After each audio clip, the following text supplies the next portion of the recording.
Mulai. Assalamualaikum warahmatullahi wabarakatuh. Perkenalkan nama saya Rina Ibrahim Putra. Di sini saya akan menyampaikan hasil presentasi saya yang berhubungan dengan konsep dasar organisasi teknologi yang disusun oleh saya sendiri. Pertama-tama kita akan masuk ke latar belakang masalah, yang mana organisasi teknologi secara vertikal menuju pada penata materi belajar berdasarkan jenjang atau tingkat kesulitan dari yang sederhana menjadi kompleks atau macam sementara organisasi teknologi secara horizontal mengatur keterkaitan antara mata pelajaran dalam suatu tingkat atau kelas sehingga terciptanya kesinambungan antara bidang studi. Tiga masalah yaitu yang pertama bagaimana struktur program kurikulum secara vertikal maupun horizontal, bagaimana analisis terhadap struktur program kurikulum yang dimiliki oleh sekolah, yang ketiga itu bagaimana konsep dasar kurikulum.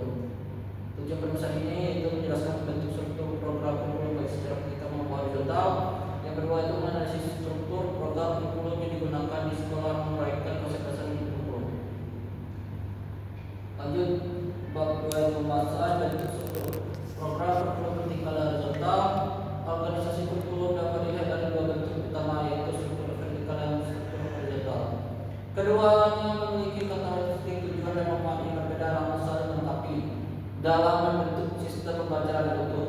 Struktur kurikulum vertikal merupakan susunan materi pelajaran yang diatur berdasarkan oleh urutan atau tingkatan kelas dari rendah ke tinggi. Dalam bentuk ini materi disusun secara berkesinambungan dan berjenjang sesuai dengan perkembangan kebijakan jadi misalnya di mata pelajaran ketika peserta didik kelas 1 mempelajari dari bahasa sederhana, kemudian di kelas 2 mempelajari penerangan, pengertian dan seterusnya.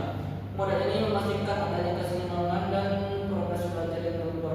Menurut Brin 1963, organisasi vertikal membantu membangun organisasi pengetahuan yang kuat dan menghindari tumpang tindih materi.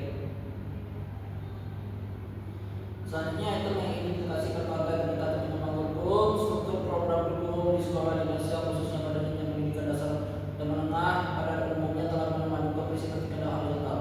Kurikulum yang berlaku seperti kurikulum Merdeka maupun kurikulum 2013 disusun dengan memperhatikan kesinambungan materi dan kelas rendah dan ke kelas tinggi.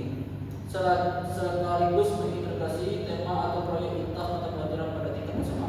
Misalnya pada jenjang sekolah dasar, materi bahasa Indonesia di kelas 1 dimulai dari mengenal huruf, kata dan kalimat sederhana, kemudian di kelas 4 siswa mulai diarahkan untuk membuat teks kapal sederhana dan di kelas 6 sudah mampu membuat teks pidato atau karya tulis singkat.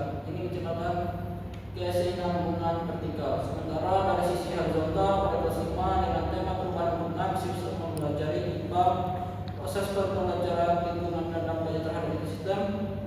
IPS faktor penyebab perubahan lingkungan dan pengaruh terhadap kehidupan manusia. Bahasa Indonesia menulis teks ekspansi tentang perubahan lingkungan, seni budaya dan keterampilan membuat poster ajarkan menjaga lingkungan. Pendekatan ini membantu siswa melihat bahwa satu topik dapat dipahami dari berbagai perspektif keilmuan. Selain itu, analisis terhadap satu program di sekolah juga menuntut bahwa guru perlu memahami dan berpikir agar materi yang diberikan tidak terlalu mudah atau terlalu sulit. Itulah yang dapat saya sampaikan tentang materi ini. Saya